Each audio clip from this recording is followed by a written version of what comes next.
Good afternoon, friends, and welcome to the Smite Pro League. Today's a beautiful Thursday afternoon. We've got a fantastic couple of games on the docket for you. Joined here by Anatoly. My name's Tom Battinger. We're going to get into the business, and the match we're going to take a look at today is going to be eUnited versus Luminosity Gaming. And then Friday matches LG up against Dignitas, and eUnited will have their second match up against SK Gaming. So as we look at the matches today, eUnited versus LG, we'll set the table real quick. eUnited has been a team really talked about and celebrated, but they are coming up a little bit short. Their jungler, Ice Baby, storied player, not able to be here at the moment. They've got a substitute Chapo, but there is, so the way the rules work, Chapo is a minor league player playing for SSGG, and as he steps in for Ice Baby, Ice is kind of in transit. If Ice shows up at any point during the set before picks and bans, he can actually jump in. And I think that's what might happen in game number 2, depending on how he's feeling after the delay. It's a long trip for him, coming all the way from Europe. I think it might be either Bulgaria. or Romania. Yep. So that's the country he's coming from. And it's a long trip. He might be a little bit jet lagged. We'll see how he feels once he gets here. Yeah, but let's take a look at the team as is with Chapo playing in there. So you've got an exciting sort of jungler here. Excuse me. Chapo very aggressive, which Yes. I think might fit the eUnited playstyle. We haven't really seen them play quite yet in Season 6, but knowing Benji and how aggressive he has been in the past with his picks and bans, I like the fact that Chapo is the one substituting in, because he's always looking for them plays. Even when he's playing in the minor league for Space Station Gold, they're looking for the mid lane, right? Like he'll go for the Uller, the aggressive style. So him in the jungle, I have no qualms with it for eUnited. He's playing mid as well. Here he is on the Scylla, but really just kind of flexing different things that he can bring to the table, which I think is really important when you fill in a substitute role.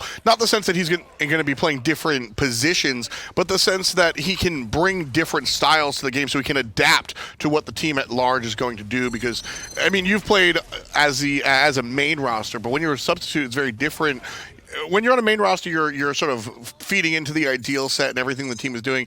As a substitute, you're just like, I'm here to be a part of your show. And jungle role, substituting for a jungle position is a high task and a demand for Chapo, because it's not like where you're filling in for the soul lane or the hunter position. Those side lanes, you're just kind of chilling in the early game and then transitioning into the mid to late when team fights roll around. But junglers usually dictate the pacing of this game in Season 6 and past seasons as well. So it's important for Chapo and eUnited to click very fast up against LG today. As you mentioned before, neither of these teams have played yet, so this is going to be an interesting look. eUnited kind of taking the field with a substitute the first time they take the field. So it should be very interesting to see where these teams kind of wind up. I have a lot of eyes on Benji and Vetium. I had said in the past, no bones about it. Listen, these guys, their careers have gone up and down. We've seen some fantastic moments, and we've seen some not so memorable moments, and I think that has a lot to do with how locked in these guys are. That said, now on LAN, I think it's a very different story, and I expect these players to be absolutely in the zone. We're going to check on that. Vetium standing by with Hindu Man. Live here with eUnited. Good morning, and it's Vetium joining me on here. You're not the captain, that's Ice Baby, but he's not here just yet. You got Chapo today. How are you feeling going into this? I think just purely off his strength and size and physique, we've got this game in the bag. He's going to demolish them, in physically, mentally, every way possible. So your opposition today is going to be Luminosity. Obviously, it's the opening game for you guys and for Luminosity as well. Do you have anything special in the books? Are you surprised by anything you've seen so far in the Pro League? Not been surprised too much about what I've seen in the Pro League. Nothing crazy. Today I'm just thinking about these games and how fast they'll be. How fast they'll be? Why would they be fast? Oh, because obviously we'll lose. We'll get 3-0'd pretty quickly, and we'll get to go home, eat some food, have a nice dinner. Yeah. Thanks for your time. That's a Pro League player, as you'd expect. We'll be over with OG momentarily. Thanks a lot. It's interesting. I love to hear the confidence, but I think he's kind of betraying himself a little bit. He's like sweating and not really standing still. He's very confident that he can beat LG. LG, one of the undercard teams here, but at the same time, this is his Pro League debut here in Season 6. So I think there's a little bit something underneath that facade of aggressiveness. Yeah, Vetium, knowing him personally, he's going to be expecting himself and his teammates to step it up today, the very first match up against LG, because if they don't win against LG, they're not going to win against any other team in the Pro League. So this just has high stakes for the likes of eUnited. And he kind of put the pressure off of himself with that interview. It's like, it's not on me, it's not on us. But no, the pressure definitely is on that side lane, especially when you're mixing a North American Hunter with a Guardian from the Europe region, Callus as well. I'm interested to see how they're going to mesh today. Well, they're going to go head-to-head against Luminosity Gaming, another team that has yet to show themselves on the Pro League stage here in Season 6. And when it comes down to Luminosity Gaming, this is an interesting team. I'll be honest, I'll be frank, not a lot of people have a lot of faith in them, but I think that might be one of the things that allows them to perform really strongly. When I look at a player like KikiSoCheeky, he's a guy that's played multiple positions. He's a guy that has always been in the Pro League, and it's interesting. It's been a while since this guy has won something. But it also has been a while since he's been on the outskirts of competition. He's always around the scene, Toli, and I think that says a lot. Playing almost every role competitively outside of jungle, if I can recall correctly, but now going into the support position, we have a North American support with a European hunter for Joshy. Kiki is going to be important for LG because of just his wide variety of god pools. You never know what he's going to bring out. He's been doing that ever since his days in the solo lane, and I don't expect anything to change in the support role either. There are a couple of players that when you see people get creative, right? If you're going to play like an Arachne support, I am going to say you're doing it wrong. There are a couple of players, when I look at what Polar Bear Mike does, when I look at what Aurora does, when I look at what Kiki does, I'm forced to take a step back and go, well, is this stupid, or is there a method to the madness? Because that's kind of their brand of Smite. So it's going to be interesting watching this squad. Luminosity Gaming have a couple of veterans like Kiki and some new blood like Joshy, and some in-betweeners. The Molluskk has been successful on the console and has sort of scattered around that high ranked and that minor league scene. Here he is making his Pro League debut. Let's see what he's thinking before the game. We're here live with Luminosity. Their first game of the season is about to start too. Molluskk, jungler, first time in the Pro League overall. How are you feeling? Yeah, feeling pretty good. Excited to start my rookie season. And when you talk about your rookie season, obviously this Luminosity roster, a lot of people have been talking about it. How are you guys feeling coming into this set and in terms of preparation? In terms of prep, we're feeling pretty good. We got good practice, and not the past week or so, but before that, we've been doing good. Looking forward to playing. So performance today up against eUnited. eUnited talked to Vetium. He believes they're going to get 0-3'd. How do you guys feel going into today? 3-0 every time, man. Guaranteed? Yeah, guaranteed. Okay. Well, good luck today. Thank you. Best of luck with the performance. That's it from the guys getting interviewed. We'll head it back to the desk. Thanks a lot, Graham, and thanks a lot to Molluskk. I like talking to the Molluskk because I think that he's pretty honest. Now, of course, he gave us the line that you're supposed to give us. Yes. 3-0 every time, sure. But in between there, he's like, listen, we haven't exactly had the best practice of the last week. Joshy having some issues moving over here to the States, but they've gotten some practice in the past. And what he didn't say was how much pressure there is on this team. And perhaps him individually, as he's the jungler in a jungler-centric league. Yes. And it's his rookie season. You could tell that because of his just hesitation a little bit after answering the 3-0. A couple of seconds just reading that body language. But yeah, there is a lot of pressure for not only himself, but Xaliea in that solo lane. How is he going to fare now when Guardian's Blessing? Guardians is not too popular in Season 6 with a Totem of Coups, but I think that we've seen it still be a viable strategy from certain players. So I think that Xaliea still can keep that old identity going. Well, you're talking about old identity. We were mentioning Kiki and his ability to be very flexible. Xaliea is the original sort of flexible solo laner from my mentality. When I jumped into Smite around 2013, a little bit after you, Toli, admittedly, Xaliea was the one playing Bakasaurus solo and Aphrodite solo and just running things in a way that the Americans just couldn't handle. The Europeans did win the launch tournament once upon a time. I'm sorry, Toli. I'm not stressing about it. Those days are behind me. But as we look at this squad, I think really what I love about LG is they have sort of a subtitle. This is Joshy, a player who has never really gotten his respect in that hunter role. You've got Kiki, who again has been playing every position just to make it work. BigManTingz, who recently changed over to the mid lane and hasn't really done it yet. Yeah. Xaliea, who has had a fall from grace. Molluskk is rookie. This is a team that needs to prove themselves on an individual level and a team basis. So I'm very excited. And I think against eUnited, this is probably that middle of the pack team. So this is important for LG to kind of figure out their roots and their strategies of what they want to do today. We've got picks and bans here on the way, LG versus eUnited. And as we take a look at the left side, they'll have the first pick and the first ban. So what we've noticed in the past couple of weeks as far as the picks and bans are concerned, the secondary team generally is forced, quote unquote, to ban out King Arthur and Freya, two characters that everybody kind of thinks is very successful. But I do need to mention as well the patch we are on. Merlin being banned out as he is available here. We've had some changes to the dual lane as far as the experience is concerned, so that may change the meta as with respects to what you've seen out of the support player so far. Also mitigating the invades as well, not going to be as effective for an aggressive team in the past, but it's still a viable strategy regardless, taking that buff away for yourself. Achilles has been really popular and successful, I would say, even to losing teams that have the Achilles. Whoever is piloting that god always seems to be popping off. It's also a very popular god for Benji specifically.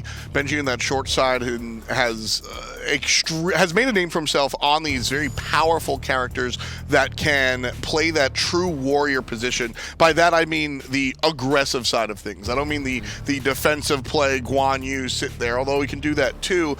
He's made a name for himself on Hercules, on Achilles, these gods that are going to beat you up as well as take some hits. You can't forget Kakulin, the whole eUnited skin that was made from that Season 4 Worlds. Only Benji's remaining from that Season 4 championship team, but keep in mind, back in Season 2, enemy roster, it was Benji, formerly known as Salt Machine, alongside Vetium that made it all the way to second place. That's a really big deal here. I've talked a lot about these guys being in the zone, and I think that Benji and Vetium are two players that feed off of each other well. So again, might be another positive. eUnited is doing what kind of we've sort of discussed here. King Arthur and Freya are two very powerful characters at the moment, and we've seen a number of teams on the second side ban both of them. Here, eUnited opt to ban neither, and instead ban the counter to King Arthur, or at least one of them that people think, and they let King Arthur go through to LG.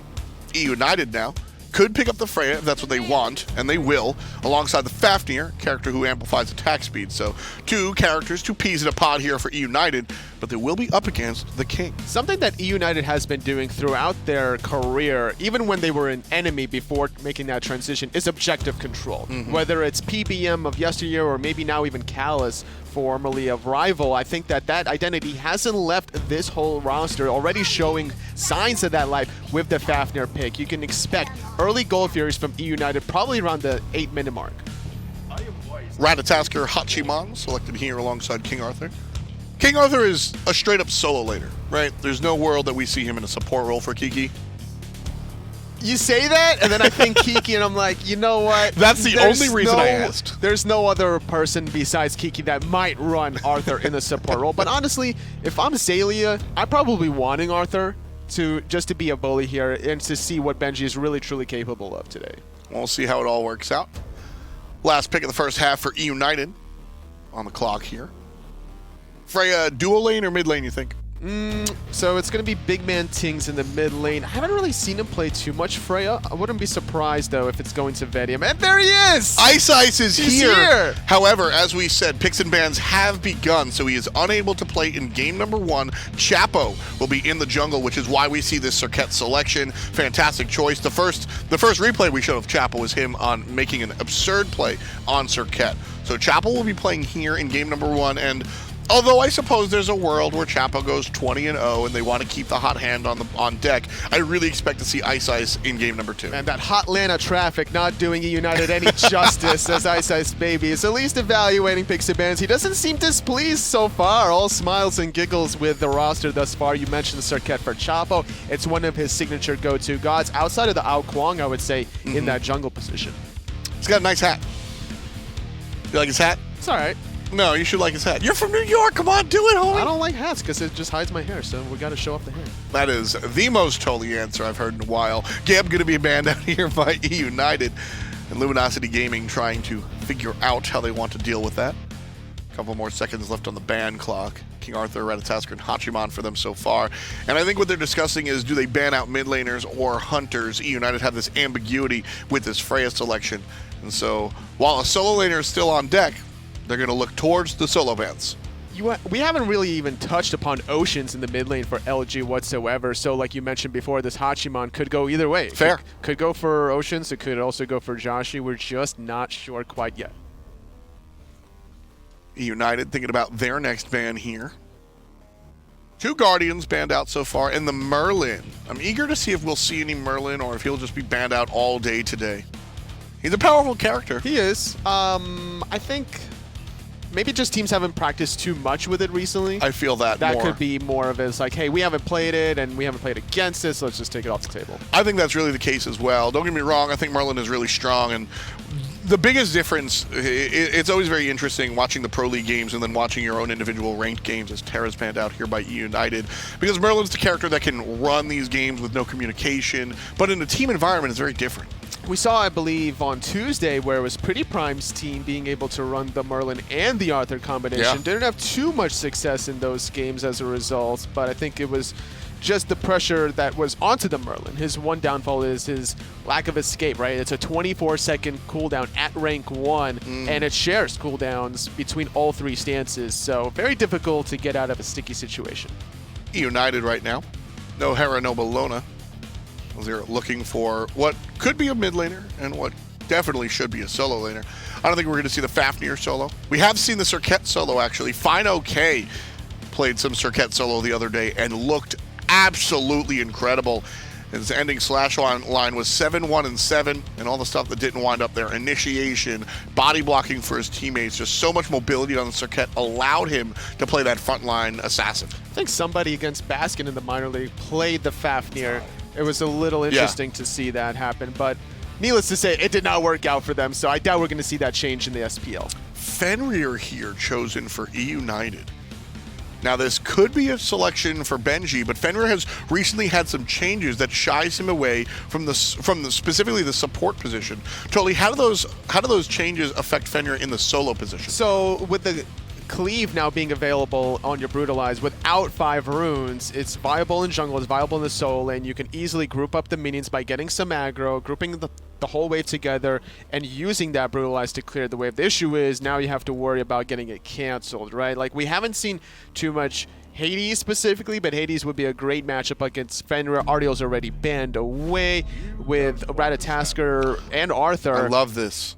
I love this pick here, totally, because Arthur is going to be the lane opponent, but Ganesh will be able to interrupt the Brutalize if and when he goes over to the solo lane, and of course, in those team fights. The one issue that Ganesh has is that there's no CC immunity inside his kit, so he could be the target for Fenrir as well. Beads, baby. It's always been a case where the supports are getting focused out by the Fenrir. Even if there's a counter towards Fenrir where Ardio gets picked, Ardio usually gets picked up by the Ragnarok and just has a bunch of difficult times. Zeus will be the mid lane of choice for Oceans, and United will round out their choice with Poseidon in that mid lane as well. So, Serket Fenrir, is there a world where we see Fenrir in the jungle? Ooh, no. Not You don't with think Chapo. think Benji's a Serket player? I don't think that Chapo is a Fenrir player more than he is a Serket player. That's fair. So I'm keeping it that way. I think that's totally believable here as we look across the way for LG. What's their key to victory here, looking at the roster and the lineup? They're going to try to just keep the space control going. They know Fafnir and Freya's going to want to do those Gold Furies, so Zeus is going to try to stop that. Well, LG versus eUnited. We'll see how it goes. The inaugural game for both teams. Ready, set, go. Boy, you couldn't ask for a better storyline than this, Taco, for my money. I mean, not only are these two teams playing for their first time, and that's exciting in of itself, but Ice literally walks in right when they're about to start playing. So obviously, he can't be in this very first game, but if they lose, it's a 100% chance in my mind they put him in. Let us know what you guys are thinking, though. Who do you think's going to win? Vote in the mixer poll. I definitely think that that's got to be a big confidence booster, though, for eUnited to see their jungler actually walk into the studios. Because it's one thing when you're worried about, well, is my teammate going to get here in time? If anything, you know, we still have Chapo to fill in for us. But knowing that they could possibly have that full 5-man composition could be beneficial. And to me, I spoke to Collis about this a little bit. I think it really is a mental thing for him. Having Ice back with him, having that teammate in the comms with him. They built up so much synergy. They played together for years on Rival. I mean, they're just straight up friends. So I think that when he's there, it's a presence that, as good as Chapo is, he can't quite match for them. So that's what's kind of on the line here. And that's only if they need him. Remember, if they win this game with Chapo, if Chapo looks good, they might be able to send Ice home, let him get some rest. It's not easy to fly all that time and then get here and play a high-intensity match. So this game 1, to me, is more and more important now just because of that. Competitive play is mentally taxing for sure. And for Ice Baby to hopefully not be needed in this set is I'm sure what eUnited is looking for, but either way, Luminosity, they're certainly nothing to scoff at either. Even though I think a lot of the public perception has kind of written this team off for the season, Good point. I think that there's some heavy potential for Luminosity to play spoiler to one too many teams that aren't going to be happy about it. And what better chance could it be than to give someone like Xaliea King Arthur, right? This is exactly the kind of situation that can happen. Obviously, confidence from eUnited to allow this pick through. And Benji, who's absolutely no slouch in his own right, in the solo lane, right up there with Deathwalker and Divios in my mind, is going to play the Fenrir into that King Arthur matchup. This is going to be critical, I think, for how this game's going to go. And that revamped Fenrir as well, Right. having the brutalized changes now being able to cleave the entire wave, I think is certainly going to prove very well for Fenrir's early lane clear. And as you can already tell, Xaliea starting to feel a little bit of the pressure from this Fenrir. Got kind of poked down in that first wave, but nothing to be too worried about just yet. Well, the audience is favoring eUnited out there, 72% to 28, so that's pretty big in their favor. Another thing I'm noticing is that there aren't any of that early game shenanigans, at least not yet, right? Where you send the solo and the support over to harass the jungler in the early game. So far, it looks like everyone's letting everyone else live and let live, which I think is nice. I wonder if maybe that extra minion over there in duo that helps out getting a little bit more farm is part of the reason. Keep an eye out, though, for Molluskk. Wrapping around this corner on the solo side. Level What a 2 debut. is insanely early for a solo lane gank. He's waiting for Benji to use the Unchained. What a solo lane. This could be a huge debut for Molluskk if they could find first blood into Benji in his very first game, but they just don't have the damage. Benji stands tall, recognizes that he's A-okay. In fact, Xalia's the one that gets the worst end of the trade, so Molluskk and Xaliea can't quite make it happen. One bright side, though, for Molluskk is that while he missed out on that mid-wave XP, he should be able to strip away these backhands from Chapo, but he's got to be careful. Being only level 2 so far, he doesn't have that dash for a quick escape, but seems like he had no issues clearing out those Harpies before Chapo made his way over. He was able to get out of there, no problem. That's one more thing to think about, is that Chapo is the opposition. So we have Chapo, who of course has plenty of experience playing at SCL, SML level. You know, he's not a stranger to competition at all, but he's here in the jungle for eUnited. And Molluskk, who is a rookie here to the SPL. These two both, which one of these junglers can get into the groove first, Taco, is really going to be important. I'm glad that you brought it up in that manner, Finch, is which one can find their rhythm first. And Yeah. I think a lot of this is just going to be dependent on how this first blood goes. And something else I'm trying to keep in mind here is if you take a look at the bottom side of the map, there was some aggressive ward positioning from eUnited surrounding Luminosity's red buff. I'm curious to see if eUnited's going to be trying to make the aggressive initiation play on that red. Seems as though they've already taken interest into Luminosity's purple buff. Why not? Joshy down here does have Kiki in support, and level 4 already is Joshy as well, so slightly ahead of Vetium, but Vetium's on the fray, and he's making Kiki pay already. Half HP for the Ganesh. Sprint forced out as well. That's a small win for eUnited. Even though they don't get the purple, they forced out the relic. Kalis isn't ready to let this one go just yet, though. Kiki doing his best to try and body block the hammer stun, but unsuccessful for Kalis. Commits the dive in, but just unable to find the kill or the last hit onto the buff. It's nice, though. Vetium got a little bit of that farm, I think, to himself, which is good. You saw Joshy was a little bit ahead in experience, so anything to help Vetium close that gap is nice. But that's one more threat. There's so many in this first match. That's why I'm so excited for it, Taco, is how are King Arthur and Freya going to do? For a long time, they've been considered almost equal value. You have to ban them both. With them both let through, LG chose his King Arthur for Xaliea, and that left open Freya for eUnited to give to Vetium. Which one of those two is going to be able to find more value out of those two high priority picks that have come through? There's so many different layers to look at with this match. Well, if I had to favor a side, Finch, I would definitely have to favor Vetium on this Freya over Xaliea with the King Arthur. Xaliea already being confined to his T1 tower line. Molluskk is local, but doesn't really want to try committing to a level 5 Fenrir. And this is a lot of attention to commit to solo twice now. He didn't have a ton else up on the map, so it's not as if he really lost out on much. He came back over right in time for mids and right to speed, so that's okay. But I mean, when you're a level 5 rat, I mean, you've got good gank potential on someone like a Freya or on a Poseidon. So I'm a little bit surprised that it was the Fenrir he looked to right away. Is he trying to get Xaliea ahead on this King Arthur? I think that's the idea here from Luminosity, because if Xaliea can be clearly out in front in this solo lane position, that'll also open him up to make those early game impactful rotations that we've seen Arthur destroy in team fights so many times before. That's right. And he's not against the tankiest team. I mean, Fenrir, Serket, Freya, Poseidon. It's really only Fafnir, who's considered a traditional tank on this team, so he might have room to do damage. As Collis in some trouble. Kraken comes through as well, but his Tingz that's low, but Molluskk finds first blood. He kicks through the door and says hello to the rookie season. He's ready to go. Decent taunt from Chapo, though, I think going to help save the life of Collis there, because it seemed as though Molluskk was willing to give chase, but that last hit of the Cobra's Kiss just catching suit. But there's the Brutalize into the solo kill, and that is probably the worst case scenario for Luminosity here. I think so too, especially because Xalia's teleport was down. He clearly just came back to lane already. He'll have to walk back the slow way, and his blue buff stripped away as Joshy in some trouble. Look at the damage coming out from the Freya. Vetium puts him down with a little bit of help from Chapo. He's not too bad at ganking either as he sets one up for eUnited. Joshy's toast there no matter what. Without that mounted archery for an escape, the Circuit just has all too easy of a time keeping somebody locked down for Vetium to come and help clean up the pieces.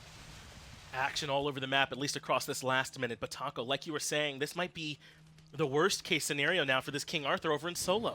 It started off hot, too, for Luminosity. I mean, Molluskk finds a great first blood kill onto BigManTingz. It seems as though map pressure is about to sway into Luminosity's favor, and then both of your side lanes to die immediately after the fact. There's got to be some survivability aspect in the side. You have to make sure that your side lanes are chilling out when a big fight just takes place in mid. That's right. There, you know that there's going to be less potential for those ganks since you know where a lot more people are on the map, which means that it's easier to go for these solo attacks, and that's why Benji was able to clean up Xaliea without any extra worry. He's got the Blackthorn finished. He's almost got that Warrior's Blessing stacked as well, so a ton of HP here for Benji, and a good amount of cooldown, too, to go along with the blue buff he has as well. So he's able to get these abilities off all the time.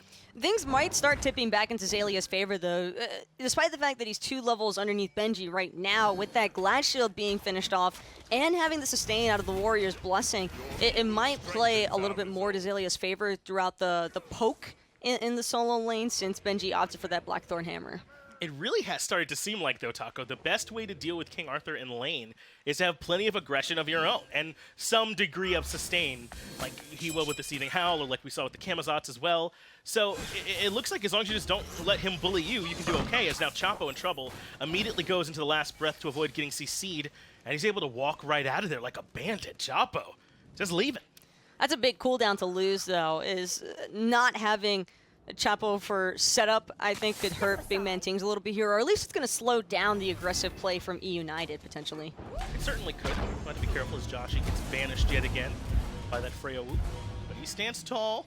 Not easy to trade into a Freya at all for the Hachiman, but he continues to look for it. If we check back in on one of the threads I mentioned earlier, Molluskk and Chapo still going head-to-head. 1-0-0 for Molluskk. Remember, he got that first blood. 0-0-1 for Chapo. He assisted on that gank on Joshy, and he wants a little bit more, or at least Molluskk does. Great job going up to the ultimate from Vetium.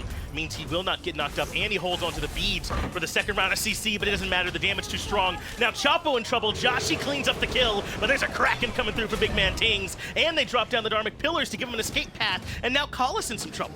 Collis, though, going to be able to waddle on out of there despite the slows from the Dharmic Pillars being applied. The thought was there from BigManTingz, looking for the Kraken, but again, Chapo, without that Circuit ultimate, kind of just shows up as food for Molluskk and Joshy. That's a great point, man. That all starts because they force out that ultimate from Chapo, and he had way less to contribute. But a good job from Molluskk. This is one of the things that makes Rat so strong. Even though Vetium was well-timed with his own ultimate, it didn't matter. He ends up taking the damage anyway, and even still with beads, can't get away on the back end. That's the most important part in my mind, though, Finch, is that Joshy instantly went for the mounted archery once he saw that Molluskk was going to come crashing down on top of Vetium, and Molluskk really knows his spacing on this Ratatosker. You can definitely tell how comfortable he is, because I think that a lot of Rat mains can definitely struggle with understanding how far that Through the Cosmos really extends. That's a good point. Knowing when you should stop walking there and when you should start jumping there along the trees is critical. Spending a little bit too much time waiting before you go in can cost your team fight. So, like you said, Molluskk clearly comfortable as he has the Acorn and everything finished now on this Ratatosker. And he's 2-0-1. He's made his impact felt here in this game so far. And LG, like you said, a team a lot of people were down on, are very much holding even with eUnited so far. One big thing about it, too, though, is that I think that Molluskk just got one of his most comfortable God pick choices. And Good Benji, point. wishful thinking on that blue buff potential invade, and he's just going to fall back to his own lane. But I love this from Luminosity. Not only were they able to shift the map aggression to the opposite side of the map, but now Xaliea can kind of just cut his losses where they're at. He's still getting bullied out pretty heavily by Benji here on this King Arthur, despite having some of that sustain from the Glad Shield and the Warrior's Blessing. It's just not really amounting to much up against this Fenrir. It absolutely isn't. You got to use some abilities if you want some of that sustain, I think, and Xaliea was mostly running away there. But that's the pressure that Benji has. Xaliea doesn't feel like standing toe-to-toe and trading with him right now. Benji's that far ahead, and this Fenrir's really working for him so far. Obviously, the blue bluff not there. We saw that taken already, and Benji has to leave. Chapo's looking to get aggressive, but he might end up meeting up with Kiki.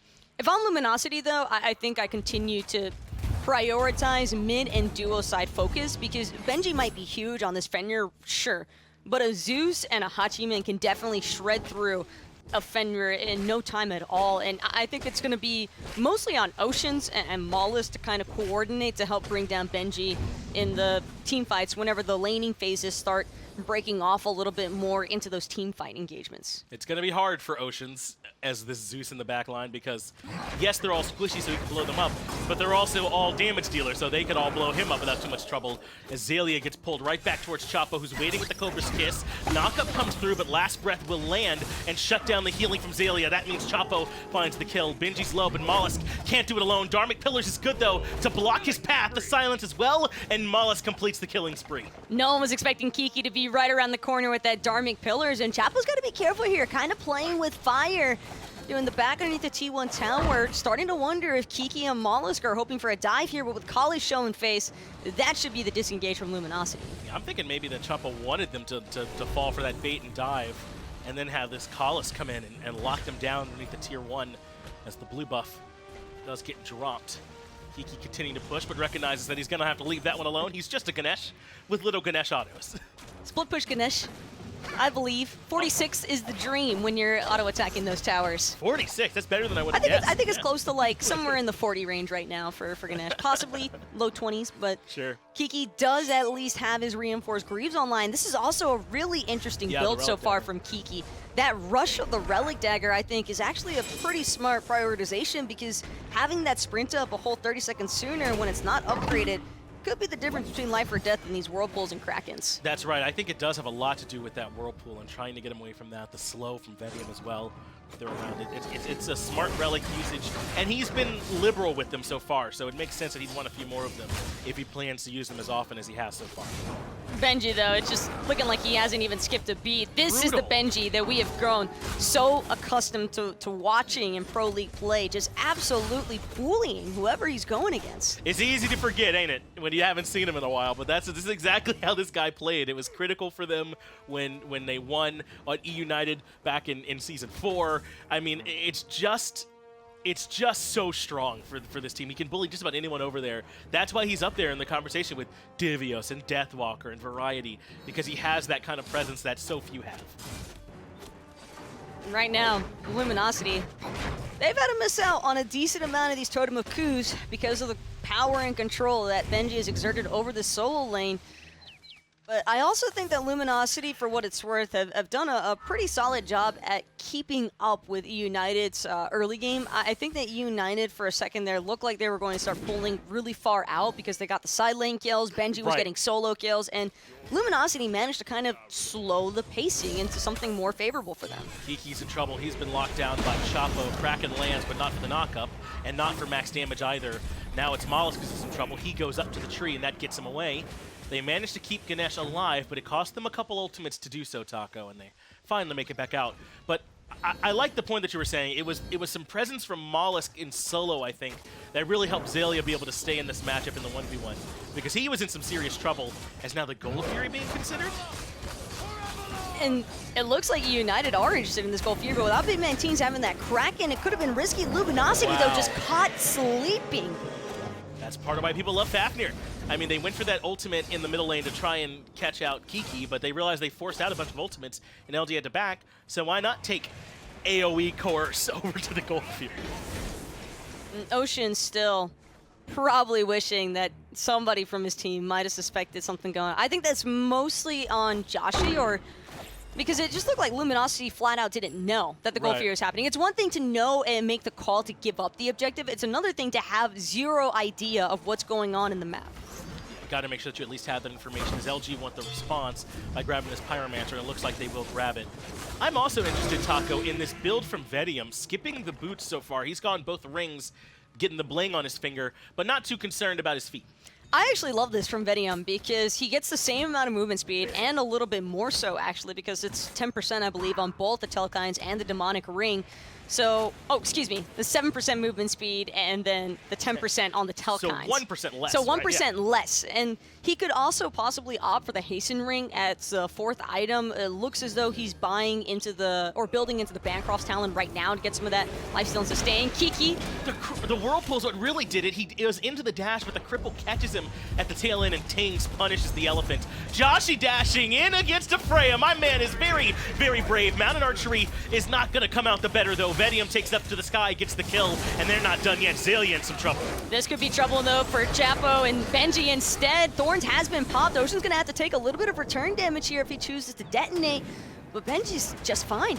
Looks like he was up out of the damage, I suppose, on the back end of that. So unfortunate that really, because of that, Oceans didn't get any of the damage from the Lightning Storm, and Benji's A-okay. He walks away. Remember, he's been building against a King Arthur. You would hope that the Zeus rotation would be meaningful, but they don't get anything. One unfortunate circumstance about this King Arthur, though, is that if Xalia's in the ultimate with anybody, they're technically off the ground. They're not going to be able to be hit by any sort of additional damage, so the communication needs to be a little bit cleaner, I think, from Luminosity's side of things if they really want to make this wombo combo work. I wonder if there's even a chance that maybe he gained more energy than he expected. If that's the stun version of the ultimate, that's perfect, right? Because you're stunning him in the Lightning Storm, but maybe if it just crossed over, not 100% on where Xaliea was there, so that's just one maybe possibility for it. But you're right, that bit of a disconnect there does end up hurting LG on the right-hand side, and now that lead you were worried about starting to grow for eUnited is starting to rear its head, about 3k gold out in front. Gold Fury leading to that, getting the tier 1 tower in right, and a couple of picks here, I'm thinking about that one on Kiki, have started to open this game up. One thing's for sure, I definitely don't want to see any more of Joshy IE Jitsuing into the Freya because Freya's autos go through the wave. Joshy's Eagle Eye shots do not. Right. And so it just felt like a over-aggressive moment from the Hunter out of Luminosity here, and you've just got to be more mindful on your spacing. Solo kills are awesome in competitive play, but also a little bit unnecessary in these type of circumstances. And Luminosity, when your team's already struggling on one side of the map, the last thing you should be doing is taking a 1v1 opportunity that isn't even a favorable matchup necessarily. eUnited are grouped up in the jungle. I think it's the red buff that they're eyeing. Taco and Joshy can do little except to watch, though they are quite early for it. Looks like it won't be spawning just yet. Though Kiki caught backing, knocked up by the Kraken, does drop the Dharmic Pillars at his feet, and his team must to reinitiate. Molluskk finds Tingz first. Kalish transforms with Chapo, at the very least cleans up Kiki to make it 1-for-1. Kalish should be out for now, but they want to push back in. Don't think the rest of Luminosity realized that Chapo was actually tanking up those T2 tower shots. All attention was on what was up ahead. Ocean's doing his best to try and defend the blue buff, and Luminosity will be successful. Xalia's made the rotation, but that certainly brought company from Benji. That's right, the dog here as well. And this is one that you do not want to play with, at least not right now. He's jumped in place, so if there's a time to all in him, it would be now. He still has Ragnarok, and he finally goes up. He even takes Molluskk with him, which guarantees the damage is there. Xaliea gets the kill, and they finally bring down that hefty solo laner. Yeah, Benji's been a raid boss and a cyberbully to Xaliea, but that is all on the physical side of things. The only magical defense that you've got rocking against a Zeus who's level 15 being the on key lane, probably got to play a little bit further back there, Benji. Yeah, my man got a little bit too far ahead of himself, I think, in that fight. And now the tier 1 tower will come down in mid for LG as they even that up. Beads already had to be expended as Chapo drops the ultimate. Now it's Molluskk who's just too far forward. An unfortunate punish for him, as just when the fight was looking good. So one big thing that I've definitely noticed from both of these teams is just complete circumstances of being places that they just shouldn't be. I think that we've seen instances now on every single lane, or in every single lane from both sides, where I think that the players are just overestimating how much mobility they truly have, and they're also overestimating how tanky they truly are. I think so too. Some of these some of these players can afford to pull it back. But remember, this is the first game for both of these teams here in this land. If things are just a little bit shaky, then that's still pretty good considering that they haven't played under these conditions just yet. eUnited have to drop the Oni Fury. Xaliea gets away from the Whirlpool. They've been willing to commit BigManTingz in particular with this Kraken onto whoever they can isolate, so LG have to be careful not to group up. Luminosity, though, eyeing this Gold Fury. It's already down to half health on the Oni Fury. Ocean's Purification Bead is going to be cut out in the process. Nice Kraken, but it's onto the tanks. It doesn't do nearly enough. Collis is in the Draconic Corruption, though, so they must commit now while they have this ultimate to help them out. Molluskk goes to the back, can't find BigManTingz, who makes it out. Oni Fury goes down in favor of LG, so they've already won the objective war this fight. But what about the actual kills? Collis in trouble, and Joshy brings him down. Next up on the menu is Vetium, and that's a double kill for the new guy. Joshy finds 2, but can they find any more? Chapo on the run right now, might be on a part of the map that he doesn't want to be, but as a Circuit, still has that Deathbane, still has the ambush, should be perfectly fine here, but all of Luminosity grouping up now for what appears to be a Pyromancer attack, possibly even the Fire Giant with Collis and Vetium dead still for another 20 seconds or so. A brave call, and looks like they'll go for the Pyro for now. Tings lurks around the corner, but he doesn't have Kraken. He has Whirlpool, though, to try and help out. Chapo goes in, but the silence is there from Kiki. He makes it through in the back end, though, as Tings finds 1. Joshy trades it out to make it 1-for-1. Tings just barely rotates away, but Xaliea gets in close with the slows and the spins. He's going to keep on running, but Tings with those autos from the Trident, it's just not enough. They found one on the back end, too. Joshy gets Benji, and that one favors LG. But this is a complete turnaround for Joshy. You almost forget about the fact that he got soloed a little bit earlier this game from Vetium. And hey, if you're going to die in the laning phase in a pretty silly manner, at least you're making up for it now, Joshy, pretty hugely in the team fights. I think that this Hachiman has had really strong timing on the mounted archeries, and it hasn't necessarily even been for cleanup kills. It's been a lot of the times for that initiation and just to get the damage and slows applied to everybody from eUnited, because as soon as we see that mounted archery come through, Kiki has been on point with the Dharmic Pillar shortly after the fact, and that stack of slows has just made maneuvering through the backline so painful, I think, for Benji. It has made it difficult as LG have climbed their way back into the gold lead after winning that fight handily, grabbing Oni and Pyro as well. They're actually tremendously out far in front in terms of experience as well. And I wonder if part of the reason we're seeing this aggression from Joshy is he has gone this double lifesteal build with this new Aussie. You heard me slipping up a bit saying Joshy. That's what he's picked up, right? I was thinking a little bit far ahead to the build, but this is the new Tier 3 version of the item, and it's definitely one that you want to pick up. It's been some talk about where do you fit in new Iqbal, where do you fit in this new Aussie in these builds, and he's put it right after that execution.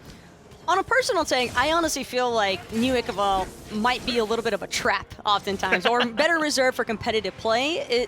It could be well suited here because I do think eUnited have an auto attack based composition between BigManTingz and on the Poseidon and the Freya. I think both of those characters definitely get those autos out, so the attack speed slows from the Iqbal passive are definitely beneficial. Plus 75 power is always nice, but it's real good. You have to appreciate the sustain, though, from this Aussie Devil Gloves combination and how critical it is here in this situation for Joshy, because not only is Benji rocking the Thorns on this Fenrir, but you've also got 2 magical dealers as the carries, and whenever you're against a magical ADC, it's almost always best to just try and rush as much lifesteal as possible. Because they can't keep up with it. Remember, this is not a composition that has a ton of sustain.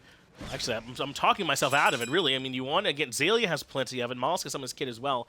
I'm surprised there's not more anti-hero here. I was thinking maybe you double down on this healing in a comp where you don't get nearly as punished for it, but fortunately, they just aren't being punished for it at all so far. There is plenty of healing you'd want to build anti-heal for already on LG, and Joshy building into it, doubling down. And that's something, too, that eUnited might be kicking themselves for a little bit later on if this match does end up going against them, because the sustain or the self-sustain that we're seeing right now from Luminosity has definitely been impactful, at least for keeping one of their carries alive. And that has been the difference maker, I think, between a lot of these engagements, is that for eUnited, it's usually Vetium or Tings or Chapo that ends up dying first. Meanwhile, on Luminosity, Joshy or Oceans, one or the other is going to be surviving. LG have pushed up very far on this right-hand side. They want to threaten the Tier 2 tower. Chapo is nowhere nearby right now. If they have that information, this is well-timed. They'll drop down the banner, but Molluskk goes up into the air. They want this ultimate out from the Ratatosker, but who's the target? Chapo's had time to rejoin as Molluskk goes in. That forces out the Aegis from Tings, but now can he make his way back out? He's built rather tanky this game. He has Thorns as his relic as well. I wouldn't be surprised if we see Molluskk blurring that line between frontliner and assassin more often. Chapo debating the crossover from blue buff into Luminosity on the retreat, but the problem is it's hard for Chapo, I think, to be the initiator here up against this Ganesh. Yes. Kiki has also been incredibly fast with the reflexes on the turnaround silence from the Ganesh, and that brief moment of interrupt, I think, has definitely been super restricting for the Serket and Fenrir. Yeah, I've heard some talk, man, about whether my man still got it. And I think Kiki absolutely does. This is tough for him because he is swapping roles. He's been all over the place, right? He's been mid, he's been solo, he's been support, some. So now he's all the way back over here again on a new team, always willing to be the one that's making the adjustments to help out everybody else. And there's some questions, can he rise up? And I think so far he's looked good in this set, which is a good sign for LG as they pull the Primal Fury. But eUnited are here, so they won't let this one go for free. In fact, Chapo might even have the flank. eUnited can't afford to let this one go for free. Benji's going to go straight in, though, onto Kiki, and the damage is certainly there. BigManTingz going to remove this Ganesh from the fight before it even begins. I'd like to apologize formally to Kiki for jinxing him before that match as Vetium grabs Oceans. Molluskk in some trouble now as well. Vetium right there, and he finds the double kill by taking down Molluskk. They're stuck inside the Dragon's Breath. Joshy goes in and gets one. Look at the sustain from Joshy. He gets the double. It's not enough, though. Shut down by Benji, 4 for 2. Could have been a lot worse for Luminosity. Wasn't a full team wipe, and the remaining members from eUnited are so low. Xaliea might just be able to pick up all of the pieces. Wow. Chapo's going to end up falling. There's the double kill. BigManTingz on the run. And the Thorns nearly killed Tings in the process. That was an insane fight, man. Xaliea and Joshy, with that extra effort plays on the back end, brought that team fight back from the brink of disaster, Taco, because that initiation was so clean from eUnited. They got Kiki without giving up very much at all to start that fight off. I thought for sure that was going to be a wipe for them. It wasn't even Kiki, too. It was Oceans immediately after. Two kills when they go down that quickly. You would almost expect the team fight to just be over at that point from Luminosity, but Joshy, reckless as always, mounted archery straight through into the eye of the storm, and, well, found eUnited in the process, and honestly, I think helped save the engagement there. He absolutely did. I mean, if you're going to build double lifesteal Odibo, then yeah, you should play that way. You should jump in and make sure that you're spreading as much damage through the fights as possible, so you won't hear me questioning my boy again after he keeps this game alive for LG. But also a nice play from Xaliea and Benji on the back, or rather from Xaliea on the back end of that as well to clean up a couple kills too. And by the way, we just got confirmation from production. BigManTingz had a whole 36 HP. Easy. More than he needed. 35 more, right? And not even worried. Is Primal Fury now in trouble? Kalis, the only one nearby, and his steal potential is low. LG secure the Primal for themselves.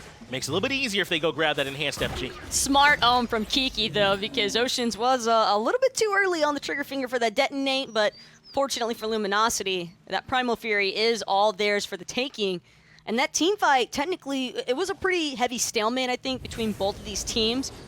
But Joshy has already made it clear that he is a heavy carry factor right now for Luminosity, and if eUnited don't start turning their attention towards him, things could start to get a little bit messy here. 7-3-3, second on his team in player damage, third overall in the game with Benji in between him and Xaliea. And absolutely he's made his presence felt. And there's not quite enough response, I feel like, from eUnited to slow them down. They're trying to cheat their way into a tankier composition than what they drafted, but that's exactly the kind of thing that a Hunter is good at shredding away. That's exactly the weakness that a Hunter in particular can reveal. So eUnited have to make sure they slow down this Hachiman.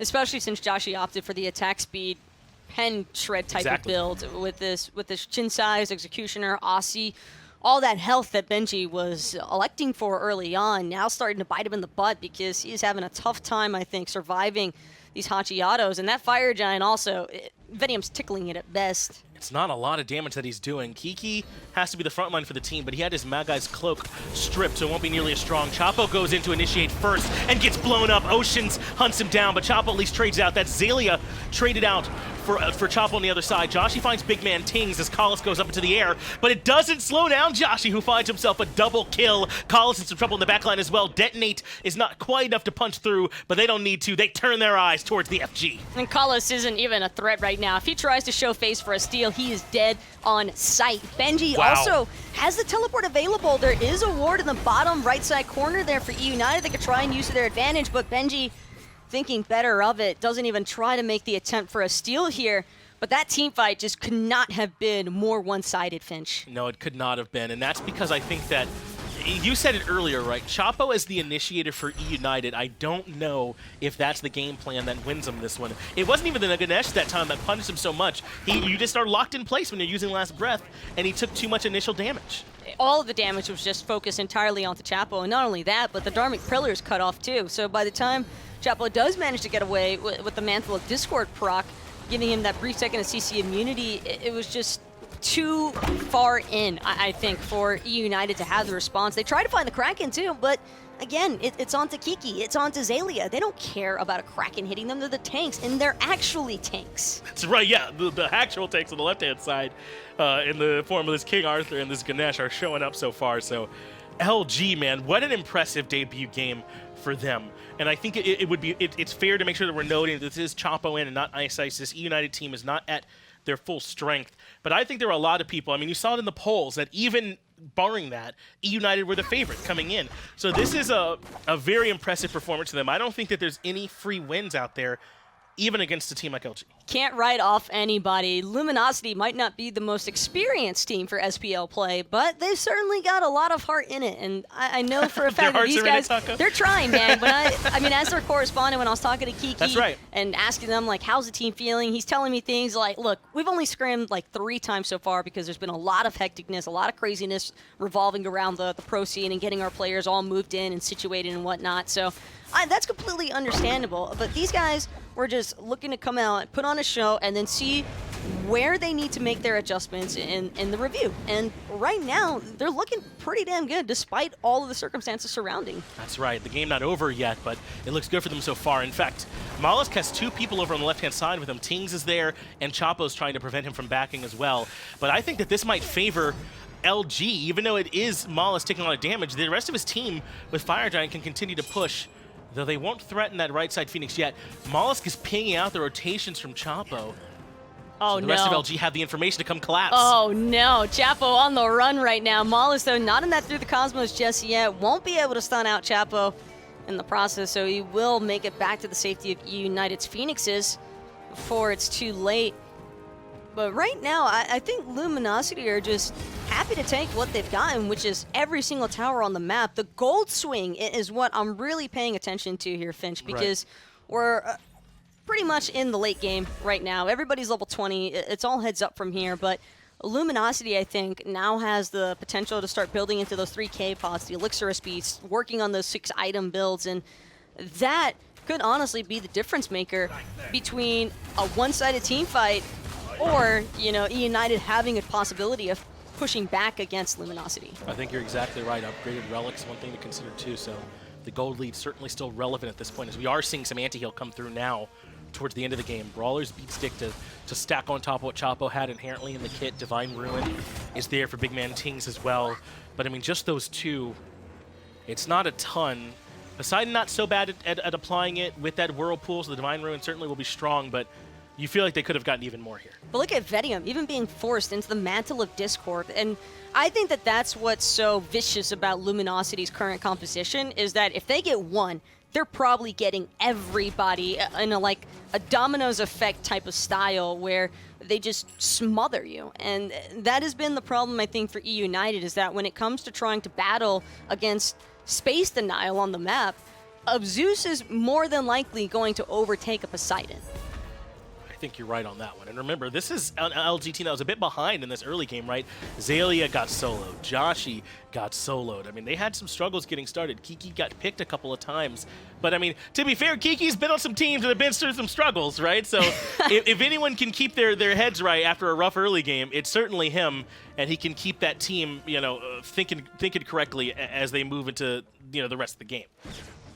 I like the way you put it, though, Finch. Where keeping cool. That's definitely one way to look at it. But, you know, Xaliea and Joshy, who knows? Maybe they were just hitting us with the 200 IQ. They hit eUnited with the 200 IQ outplay, man. You get soloed, right? So your opponent thinks, God, this guy's free. Benji did overdive right after, remember? Exactly, he did, yeah. And then you go in with the Galaxy Brain plays of like, no. When our team fight happens, that's when we're actually going to play some Smite. LG grabbed the Pyromancer and continue the big brain plays as eUnited are zoned out for now. Xalia's been banished. He'll take a couple gumballs.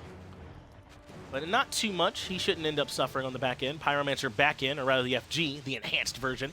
And LG are waiting for now before they go in. eUnited is still fully strong, all their relics, all their ults, except for Chapo's Blink. So it's not free yet. Not the worst relic to lose, though. Just one thing that eUnited has been struggling with is initiation, but now they might have found it onto Xaliea.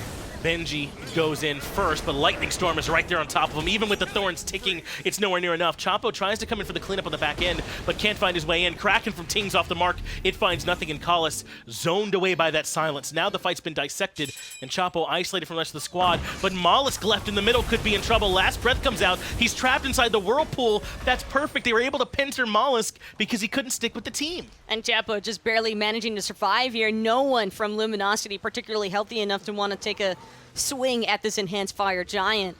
Pretty sure both sides are just going to be forced into the hard reset now, Finch, and eUnited probably counting their lucky stars, because what looked like was going to be a promising pick on Xaliea was 180 in a heartbeat as soon as Benji tried to go in. They just are not truly tanky enough, I feel like, to be able to get away with it. The Thorns is nice, but I don't think it deters Oceans at this point in the game, man. He's able to just drop in that damage from this Zeus. He's even got the Lonos mask, so Benji even sacrificing some of the damage that he'd built for and still having a difficult time about surviving here. And now the question... Oh, it's my fault. I forgot. Obshart is in. He's got that, so it doesn't matter. It feels pretty good, doesn't it? I'm just laughing because I'm just thinking about Clumsy and Aggro right now. That's right, and they're out there like, no, it's my not that mage good. items. I love it. Well, the rest of eUnited now pulling the Fire Giant back in. Whirlpool down, and they're DPSing. And this feels legitimate, though. They're slow about it. They want to see if they can bait in LG before they all in commit. Benji's going to be the initiator this time. He pulls in Xaliea. Dharma Pillars are there. Kraken comes out. It's an all-in commit under the King Arthur, but he survives yet again, and Benji falls yet again. They can't quite bring him down, but they'll send in Chapo to clean up the job. But even last breath, not enough. Chapo just barely makes it out and does trade out 1 for 1. But now it's a 3v4 advantage in favor of Luminosity. Great banish from Vetium. Going to buy a little bit of time, but it's just too much out of Oceans. The stacks of these lightning charges are just pulling eUnited apart piece by piece. And I think the difference in these two mages right now is their relative impact outside of their ultimates. Even when they both hit good ults in the fight, the better mage is this Zeus, I feel like. It's just so much damage that's coming out from him. And now LG can keep right on pushing down this mid-Phoenix. Who needs FG when it's only Poseidon and Fafnir that's up? And Mala's tanky enough to buy Kiki a little bit of time here for holding up. eUnited doing what they can to buy themselves some time here, but Collis might end up dying for it.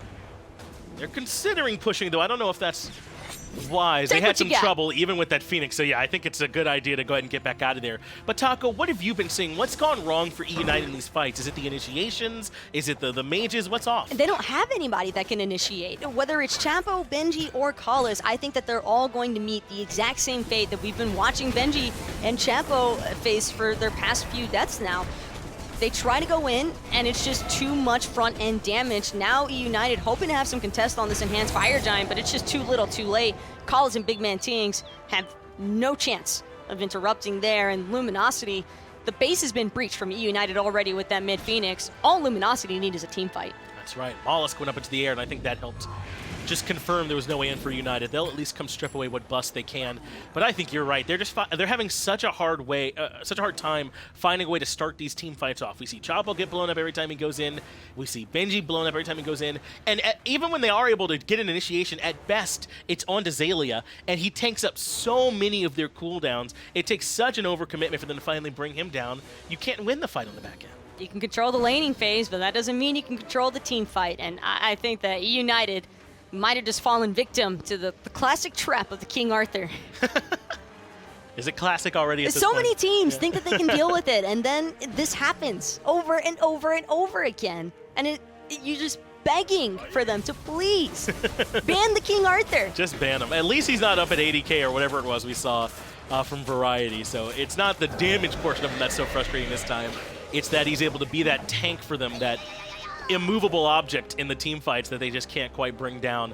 as they've got enhanced FG on everybody. LG can start pushing. Because also, think about how much eUnited are investing onto Xaliea. Chapo's Cobra's last breath. You got Benji with the Ragnarok. Call is oftentimes trying to even drop the cores. Vetium went into the Valkyrie's discretion at the tail end of that last engagement, and it's just 4 ultimates I'm already listing. 5 if you include BigManTingz' Kraken. Which he often commits as well, onto one god. And there they is just barely a significant problem there, Benji, and eUnited are just unable to really respond to it. I'd be remiss not to make sure I continue to sing Joshy's praises. He had some trouble getting here, but he didn't let that shake his performance. If anything, it might be fueling him right now to a 12, 3, and 5 performance and top player damage in the game. This Hachiman right now is in a position to turn this game around in every single one of these team fights. You've seen him dive in aggressively, show no respect. He sold the boots for the Titan's Bane. It's scary right now if you're one of these quote-unquote tanks. And that's the problem for eUnited. They spend so much time just trying to deal with the front line, or one frontline member from Luminosity, I should say, that by the time they start making their way towards Oceans, towards Joshy, they're constantly free casting in the back line at their leisure because eUnited just don't really have someone who can pressure. Molluskk forced into the ultimate by Chapo and Benji, and that means it's time to go for LG. But this is what eUnited need, to not have to be the ones who are initiating. Lightning Storm only ticks once onto Benji, so it's not that much, but Joshy cleans him up anyway. Molluskk frontline to keep Chapo zoned out, but a nice mantle proc gets him out of there. They finally drop the Kraken, but doesn't hit home. It's Kallis who gets locked down and burned. Molluskk finds that kill. Remember, mid-Phoenix is already down, and they come back to claim the left. Left side Phoenix won't stand a chance with that enhanced fire giant stripping away all those protections. Right. Don't have to worry nearly as much for pushing without a minion wave. Fire wave has just reached the mid-side Phoenix as well, and even though it was due to respawn pretty soon here, I don't think eUnited are going to get a chance to save it. No ultimates up for eUnited to defend with either. It's just Chapo, Tingz, and Vetium to try and keep this one going. The Titan's already half HP. Oceans finds one. Molluskk sticks on the Titan for the other, and that's it. Just like that, LG grab game number 1 over eUnited. They pull off the upset. Look what it means as Molluskk immediately pops off. What was it that Vetium said in the interview? Molluskk is going to break us down mentally. He's going to break us down physically as well. And game 1 is looking pretty hot for Luminosity. It's looking like that's what's going to be happening here so far. Wow, what an impressive start here from LG, and I do want to make sure we talk about just how well everyone on that team has played. Kiki was about as good as a Ganesh as you could ask for in your team. Joshy with a breakout performance, and in that early game, Molluskk looked very comfortable to me. Hey, we brush off those solo kills from Luminosity standpoint, okay? Right. They can do whatever they want in the laning phase as long as they make those team fights continue to look as clean as they were. But I can expect Game 2 to be probably a little bit more difficult for Luminosity to handle because eUnited, if anything, I mean, these players are so experienced, I would be hard-pressed to believe that they didn't recognize the problem being their own composition. It was a very strong game from LG. That's a tough loss for eUnited, but you might not feel too bad if in the back of your mind you can always go, well, let's bring in Ice Ice. It's time for Ice Ice. You get to say that, right? So, I mean, maybe we'll get to see him come in next time. We'll certainly see an impressive performance from LG there in Game 1, but this set has only just begun. Let's get it back to the desk to break it down. Thanks for the call, John and Taco. Tom and Toli here on the desk. And, well, that one went very interestingly. I think, what do we have? 37% of fans at home thought that LG would take it. It wasn't quite a lot, and the way it started off was interesting because Benji was dictating the early game up against the King Arthur. It was a lot of because of Mollusk's failed gank in that level 2 phase. Sharing that experience really hurts your soul lane. That allowed Benji to be level 7 when Xaliea was only level 5. Gets a solo kill, and then a couple minutes later, I think it was a solo kill from Vetium onto Joshy. But this is how you start a game. Molluskk comes through in his rookie season. Starts his inaugural, the first game he plays, he gets a first blood, and Joshy as well, his Pro League debut here, double rookie situation, and all we saw was the Royal Rookie Rumble. Joshy and Ratatasker Molluskk just came through and did exactly what they needed to do in the early and the mid game to bring their team to the late game. Despite getting solo kill, I think Joshy had a good game. Everything just lined up for him in these team fights because of the space control between the Zeus and the Ganesh. Everyone forgot about Joshy in the back line, and then his late game build of the Aussie, the Devil Gloves, double lifesteal made it just so easy for him to just control the rest of that team fight. Wound up with 12 plus, maybe 13 kills there for Joshy. Real interesting. And, you know, I was talking to Hindu Man in the green room, and he was talking like, when we watched Insignum, everybody was looking at every other player. But here, Joshy, finally getting the spotlight. Joshy and Molluskk, the rookies, really bring the game to themselves. A fantastic Zeus job by the mid laner as well. Game 1 of the books. We're going to get to Game 2 very soon. Stay tuned. We'll be right back.